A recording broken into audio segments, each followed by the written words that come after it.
Hello guys, welcome back to my channel. আজকে ছিল হচ্ছে ফাদার্স ডে, তো সেই জন্য সন্ধ্যাবেলা আমি রেডি হয়ে গেছি। আজকে বাবাকে নিয়ে একটু বেরোবো। তো বাবাকে জিজ্ঞাসা করলাম, বাবা তুমি কী খাবে? বাবা বলছে একটু ঝাল ঝাল জিনিস খাও।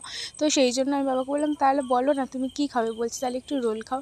তো ওই জন্য আমি আর বাবা দুজনে সাইকেল নিয়ে বেরিয়ে পড়েছি। আর আমি চলে এসেছি এখানে স্পাইসিতে। তো এখানে আমি মটন রোল অর্ডার দিয়েছিলাম। তো মানে আজকে যে স্পাইসিটা এতটা ফাঁকা থাকবে আমি ভাবতে পারিনি, যে আসার সাথে সাথে আমার অর্ডারটা নিয়ে নেবে আর এত তাড়াতাড়ি আমার অর্ডারটাও দিয়ে দেবে। কারণ মিনিমাম ওখানে আধ ঘন্টা নিচে তো দাঁড়াতেই হয়, এক এক সময় এত বিরক্ত লেগেছে। তো তারপর আমি আর বাবা আমাদের অর্ডারটা দিয়ে দেয়। তো বাড়ি চলে আসি দুজনে। তো বাড়িতে এসে বাবাকে বললাম তুমি খাও। বাবা বলছে তুই আগে খাচ্ছি না, তুমি আগে খাও, খেয়ে দে। বাবা বলছে হেভি লেগেছে। তো বাবা এত সুন্দর হাসিটা দিল না, আমার এত ভালো লাগলো। তারপর মাকে বললাম মা তুমিও খাও। মা বলছে না তুই আগে নে, তো এটা ন্যাচারাল ব্যাপার হয়। তো দুজনেই আমাকে সবার ফার্স্টে দিয়ে দিল। তো আমিও খেলাম। তো তারপরে মা বাবা খেলো। তো ভিডিওটা এই অবধি, যদি ভালো লেগে থাকে একটা লাইক করে দিও।